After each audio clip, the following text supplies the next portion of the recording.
Okay, good morning friends. Today lecture number 7. Okay, આજે આપણે વિદ્યુત રસાયણમાં લેક્ચર નંબર 7માં મળીએ છીએ. હવે આપણે લાસ્ટ ટાઈમે તમને ઈ સેલ નંશનું સમીકરણ અને એ નંશના સમીકરણના આધારે બિન પ્રમાણિત કોષ પોટેન્શિયલનું મૂલ્ય કેવી રીતે શોધાય એનું આપણે તમને સૂત્ર પણ આપ્યું અને એ સૂત્રના આધારે આપણે કેટલાક દાખલાઓની ગણતરી પણ કરી. હવે એવા કેટલાક દાખલા હું તમને પ્રેક્ટિસ માટે આપીશ, બને ત્યાં સુધી પ્રેક્ટિસ કરજો. એક પ્રશ્ન કમ્પલસરી બિન પ્રમાણિત કોષના પોટેન્શિયલનો આપણને પૂછાશે. હવે એના પછી મિત્રો મેં તમને કહ્યું હતું કે નંશના સમીકરણનો ઉપયોગ કરી કેટલાક બીજા પણ કેટલાક પ્રશ્નો આમાંથી પૂછાય છે આપણને. તો પહેલો તો ઈ સેલ તો આપણે શોધી કાઢ્યો. હવે એના પછી બીજા કેટલાક સાંદ્રતા કોષ, પીએચના મૂલ્યો, સંતુલન અચળાંક, ડેલ્ટા જી, આ બધું શોધવાના પણ પ્રશ્નો આપણને એમાંથી પૂછાશે. તો આપણે સ્ટેપ બાય સ્ટેપ એ દરેકમાં આગળ વધીએ. હવે મિત્રો જો કાલે મેં તમને જે ઈ સેલનો પ્રશ્ન આપ્યો, દાખલો ગણાવ્યો, એ દાખલાની અંદર આપણે લોગનું મૂલ્ય શોધવાનું આપણે પૂછાયું છે, મીન્સ કે તમારા આવશે એની અંદર. અને મેં તમને કાલે સમજાવી પણ કર્યું. પણ કદાચ હજુ તમને લોગની અંદર કોઈ પ્રશ્ન હોય તો હું તમને એક શોર્ટકટ કેલ્ક્યુલેટરની અંદર લોગ શોધવાનો તમને હું શોર્ટકટ આપી દઉં. દાખલા તરીકે અહીં આપણે તમને એક શોર્ટકટ સૂત્ર આપ્યું છે. જો તમારે કેલ્ક્યુલેટરમાં લોગ જોવો હોય તો 13 વખતે વર્ગમૂળ -1 ગુણ્યા 3558 બરાબર, તો તમને જવાબ મળી જશે. દાખલા તરીકે તમારે 2.778 આનો મારે લોગ જોવો છે તો સૌથી પહેલા તમારે 2.778 લખી દેવાનું કેલ્ક્યુલેટરમાં, પછી 13 વખત વર્ગમૂળ દબાવવાનું. એ લખ્યા પછી પહેલું શું કરી દેવાનું, 2.778 લખી દેવાનું અને પછી 13 વખત વર્ગમૂળ દબાવવાનું. 13 વખત વર્ગમૂળ દબાવ્યા પછી -1 ગુણ્યા 3558 અને પછી બરાબર. તો તમને લોગનો જે આન્સર આવે છે એ આન્સર તમને મળી જશે. તમે બંને ટેલી કરી લેજો. પાછળ મેન્યુઅલ પણ તમે જોઈ શકો અને આ પ્રમાણે કેલ્ક્યુલેટરમાં પણ તમે જોઈ શકો. અને જો બંને આન્સર તમે મેચ કરશો તો તમને ખબર પડશે કે આ બંને સાચા છે. ઓકે, તો મિત્રો જો કદાચ મેન્યુઅલ જોવામાં આપણને તકલીફ પડતી હોય, કારણ કે લગભગ તમે ફિઝિક્સમાં લોગ તો શીખ્યા જ હશો અને તમને આવડતું પણ હશે, પણ હજુ કોઈ મિત્રોને જો મેન્યુઅલ જોવામાં તકલીફ પડતી હોય તો કેલ્ક્યુલેટરની અંદર આ પ્રમાણે તમારે લોગ જોવાનો. આન્સર નિયર બાય સેમ, કદાચ વેરિએશન પ્લસ ઓર માઇનસ 0.00 સમથિંગનું આવે તો એ કંઈ બહુ મોટું વેરિએશન નથી. તો એ પ્રમાણે તમારે કેલ્ક્યુલેટરની અંદર જો લોગ જોવો હોય આ પ્રમાણે તમારે કેલ્ક્યુલેટરમાં લોગ જોઈએ. ઓકે, તો મિત્રો આ પ્રમાણે કેલ્ક્યુલેટરમાં લોગ જોવો હોય તો આ પદ્ધતિનો ઉપયોગ કરજો, વધારે સરળ પડશે આમાં. ચલો હવે આપણે છેલ્લે ઈ સેલનું મૂલ્ય તમે ગણતરી કરી. હવે એનાથી આગળ જો અહીં આ બે પોઈન્ટ એવા છે કે જે આપણી બુકમાં નથી, છતાં પણ કેટલીક વખતે આના એક્ઝામમાં ક્વેશ્ચન પૂછાય છે, રાઈટ?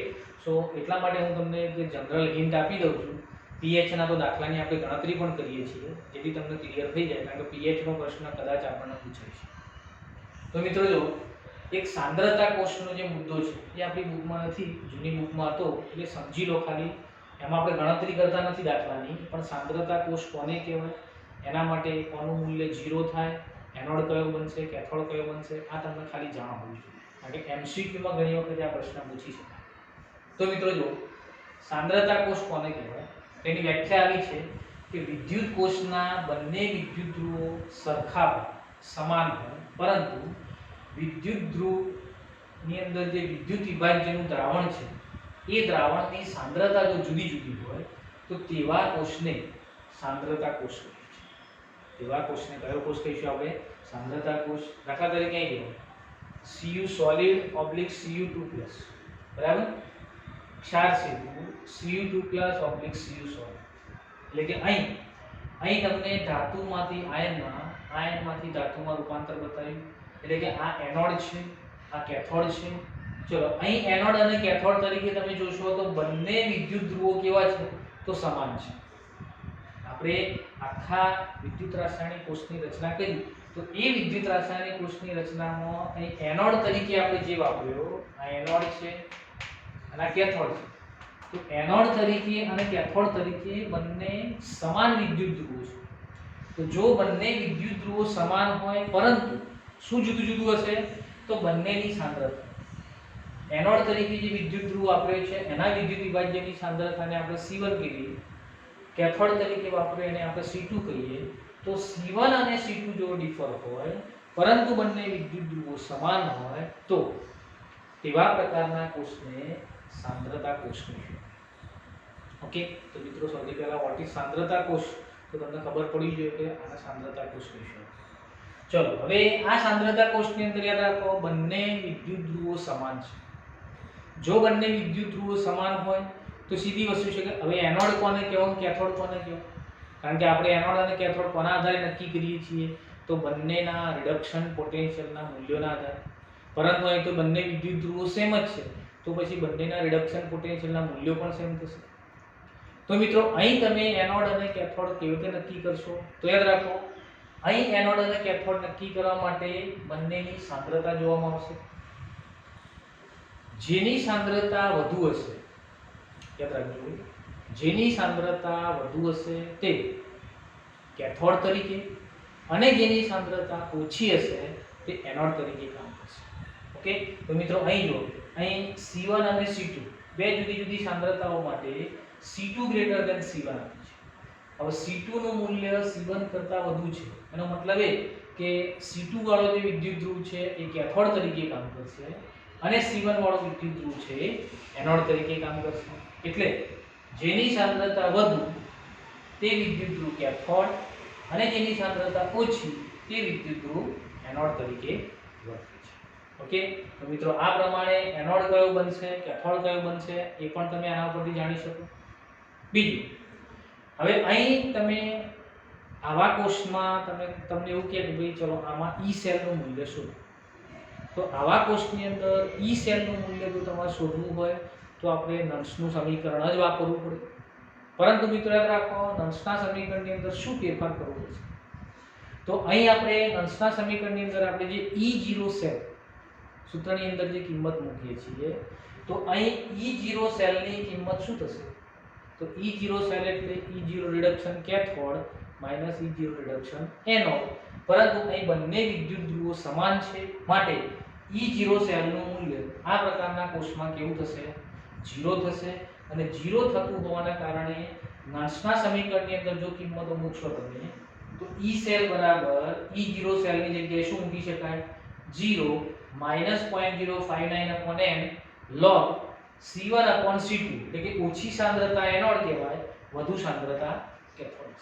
ઓકે, તો આ પ્રમાણે તમે સૂત્રની અંદર આ કિંમતો મૂકશો તો તમને સાંદ્રતા કોષ માટે E સેલનું મૂલ્ય જો આપણે જોઈતું હોય તો E સેલનું મૂલ્ય પણ આપણે શોધી શકીશું.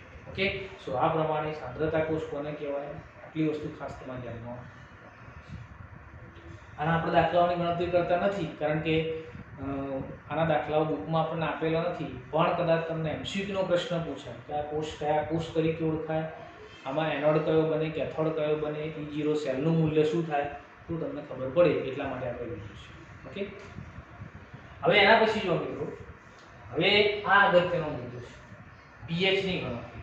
આ પણ આપણી બુકમાં નથી પણ આનો પ્રશ્ન પણ તમને પૂછાઈ શકે. દાખલાની ગણતરી કદાચ pH માટે આપણને પૂછાય.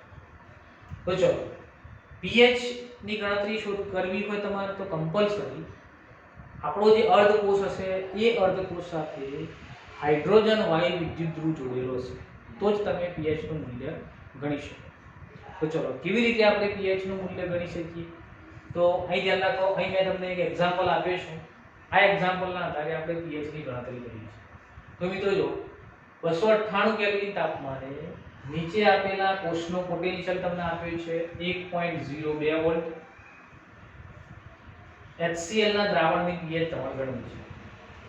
અહીં આપણને Ag ના અર્ધકોષના રિડક્શન પોટેન્શિયલનું મૂલ્ય તમને 0.80 વોલ્ટ આપ્યું છે. તો હવે કેવી રીતે તમે આની pH ગણશો? હવે જો અહીં તમને કોષનું નિરૂપણ કરી નાખ્યું છે. PtH2 1 બાર ઓબ્લિક HCl x મોલર. ચલો ક્ષાર સેતુ Ag ઓબ્લિક Ag 0.01 રાઈટ. તો ફ્રેન્ડ્સ અહીં હાઇડ્રોજન વાયુ વિદ્યુત ધ્રુવ છે એનોડ તરીકે કામ કરશે અને Ag નો વિદ્યુત ધ્રુવ છે એ કેથોડ તરીકે કામ કરે છે, જે આપણને સ્પષ્ટ રીતે અહીં કોષ નિરૂપણની અંદર દેખાય છે. હવે તમારે આના માટે pH નું મૂલ્ય શોધવું હોય તો પણ લન્સના સમીકરણનો જ ઉપયોગ કરવાનો. સેમ એ જ રીતે જે પ્રમાણે આપણે કોષ પોટેન્શિયલની વેલ્યુ શોધીએ એ પ્રમાણે જ ગણતરી કરતા જવાનું છે. ચલો હવે મિત્રો સૌથી પહેલા લન્સના સમીકરણમાં E0 સેલની જરૂર પડશે આપણે. તો અહીં પહેલા E0 સેલ શોધી કાઢીએ. તો E0 સેલ બરાબર E0 reduction cathode minus E0 reduction anode થશે. ઓકે ચલો હવે કેથોડ અને એનોડ બંને આપણી જોડે છે. કેથોડ નું મૂલ્ય 0.80 માઈનસ એનોડ નું મૂલ્ય 0.00 ઇઝ ઇક્વલ ટુ 0.80 રાઈટ. તમને E0 પોટેન્શિયલ કોષ પોટેન્શિયલ મળી ગયો આપણને, પ્રમાણિત કોષ પોટેન્શિયલ. હવે બંનેની કોષ પ્રક્રિયા જોઈએ. તો ચલો કોષ પ્રક્રિયામાં એનોડ ઉપર ઓક્સિડેશન, કેથોડ ઉપર રિડક્શન બતાવ્યું.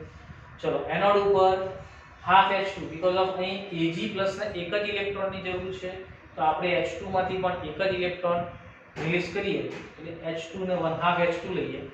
1/2 H2 will gives એક ઇલેક્ટ્રોન રિલીઝ થાય અને H+ માં રૂપાંતર થાય, જે પ્રક્રિયાને આપણે ઓક્સિડેશન કહીશું.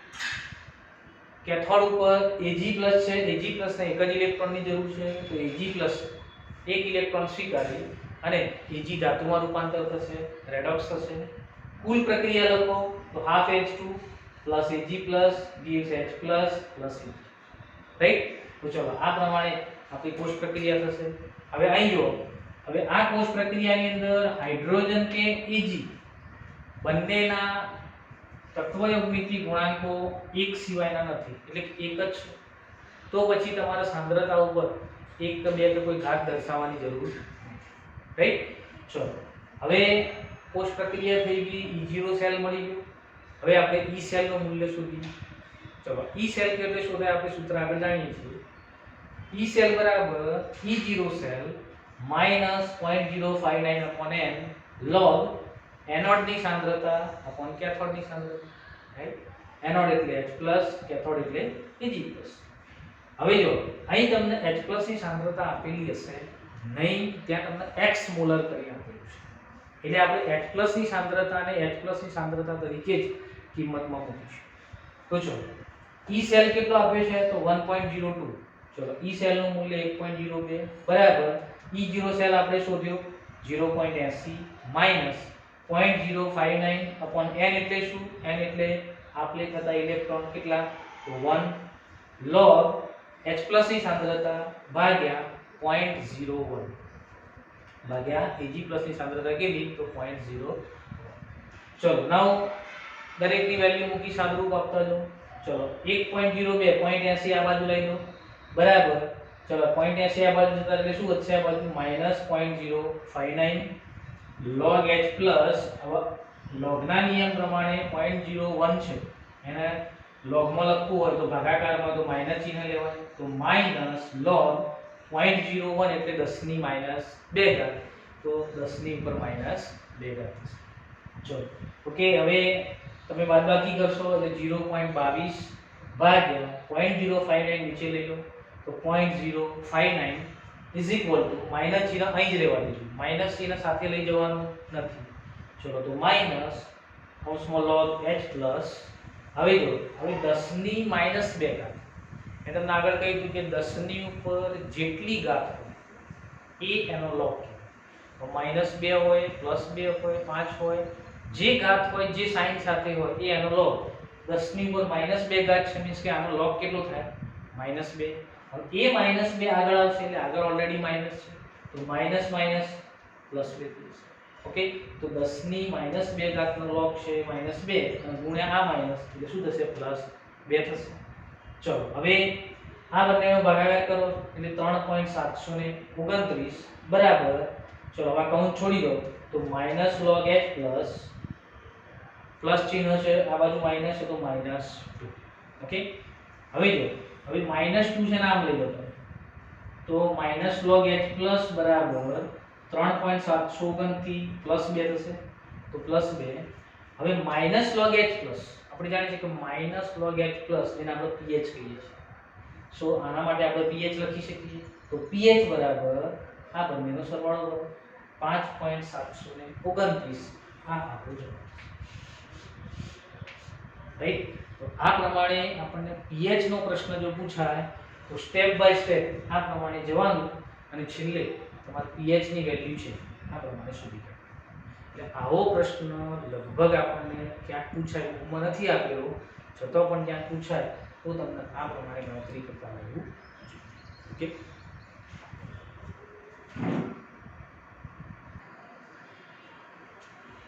ઓકે મિત્રો, બીજો એક સેમ એના જેવો pH નો પ્રશ્ન આપણને પૂછાય તો કઈ રીતે ગણતરી કરીશું. દાખલા તરીકે બીજો મેં એક pH નો દાખલો તમને આપ્યો છે. 298 કેલ્વિન તાપમાને નીચે આપેલા કોષનો પોટેન્શિયલ 0.096 વોલ્ટ છે, તો HCl ના દ્રાવણની pH ગણો. ઓકે, અહીં તમારે HCl ના દ્રાવણની pH ગણવાની છે. E0 SN2+ SN is equal to -0.14 આપ્યું છે. અહીં આપણને સેલ રિએક્શન આપી છે SN/SN2+, કોન્સન્ટ્રેશન એનું આપ્યું છે 0.05 મોલ, અને એની સાથે આપણે વાયુ વિદ્યુતનું હાઇડ્રોજન જોડ્યો જેની સાંદ્રતા આપણે x મોલ લખી છે. રાઈટ, ચલો હવે અહીં પણ મિત્રો સૌથી પહેલા E0 સેલનું મૂલ્ય આપણે ગણતરી કરવું પડશે. તો અહીં પણ જો અહીં હાઇડ્રોજન વાયુ વિદ્યુત ધ્રુવ માટે રિડક્શન પોટેન્શિયલ 0, Sn માટે આપણને આપેલો છે. તો E0 સેલ બરાબર E0 reduction cathode minus E0 reduction anode.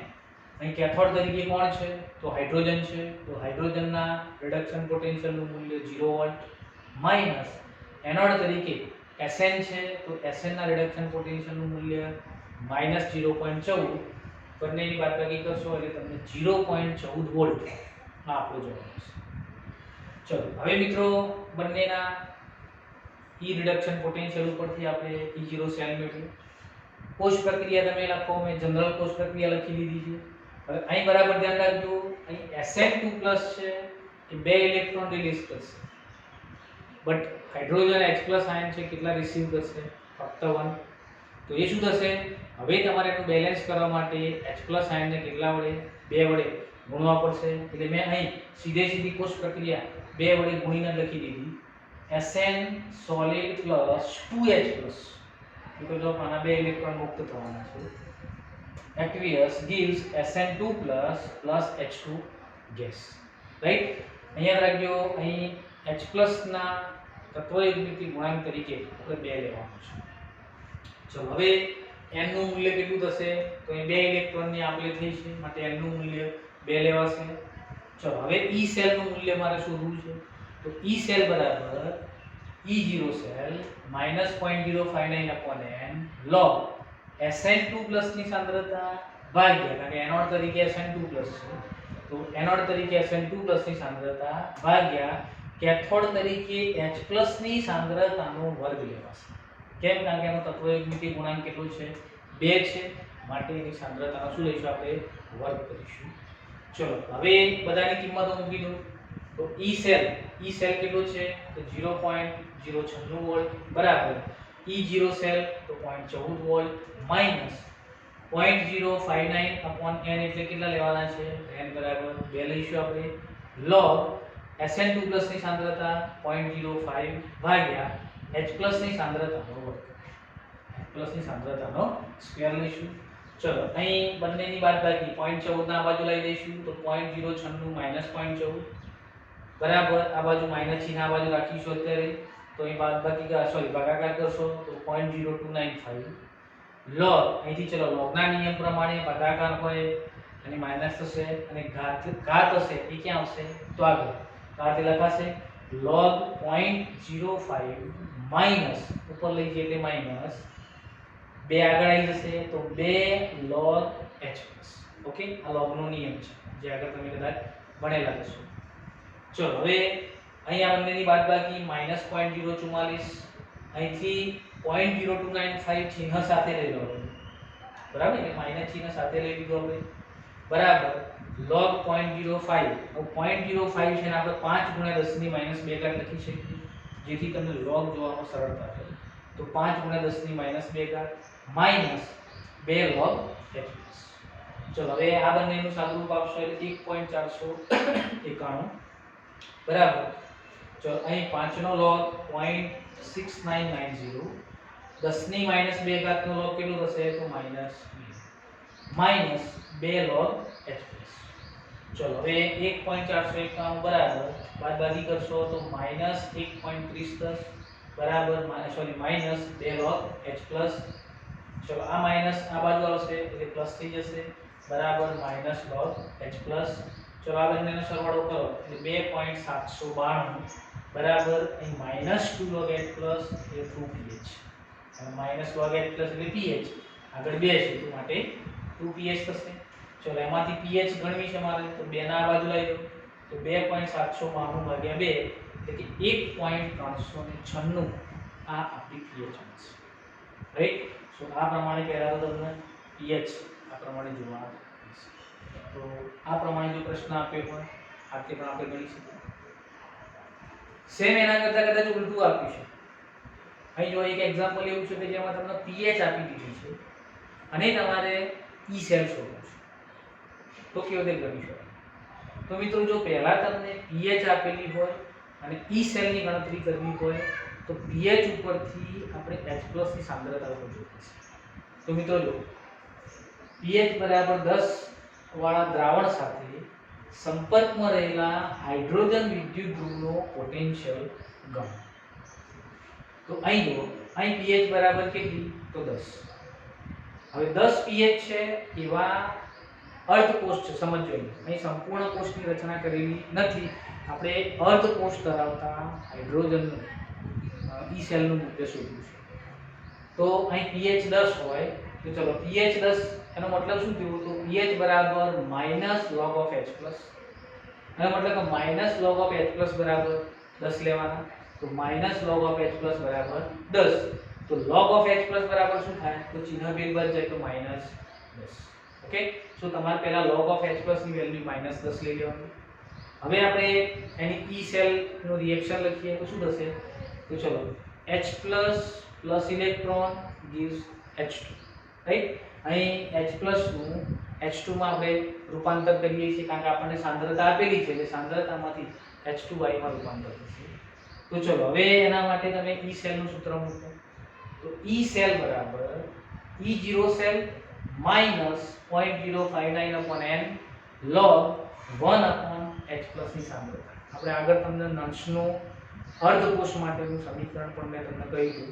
આ પ્રમાણે આપણે અર્ધકોષની ગણતરી કરીએ છીએ તો અર્ધકોષ માટે આ પ્રમાણે આપણે એની ફોર્મ્યુલા જે કહી હતી તમને એ પ્રમાણે તમે મૂકી શકો. અહીં કિંમતો મૂકો. ચલો E0 સેલ હાઇડ્રોજન છે માટે 0 લેવાનો, -0.059/n 1 ઇલેક્ટ્રોન લેવાનો, log ચલો H+ ઉપર લઈ જઈએ તો H+ ની સાંદ્રતા ઉપર -1 રાખી જશે.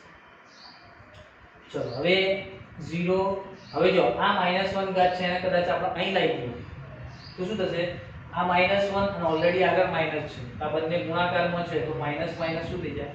પ્લસ થઈ જાય. તો +0.059 log H+. ઓકે, માઈનસ ઘાત હતી આગળ લઈ લીધી. ચલો હવે log H+ ની વેલ્યુ તમારી જોડે આગળ છે -10, તો એ log H+ ની વેલ્યુ તમે અહીં મૂકી દો. તો 0.059 ગુણ્યા -10 તો વેલ્યુ આવશે E સેલ બરાબર -0.59. ઓકે, તો આ પ્રમાણે આપણને E સેલની વેલ્યુ આ પ્રમાણે પ્રાપ્ત થાય. તો ઘણી વખત એવું બને તો pH આપેલી હોય અને E સેલ પર જવું, બહાર તે જવાનું, અને જો તમને સાંદ્રતાઓ આપેલી હોય અને pH ઉપર જવું હોય તો આ. ઓકે મિત્રો, તો ગમે તે રીતે તમને ક્વેશ્ચન પૂછાય તો આપણને ક્લિયર આવવો જોઈએ.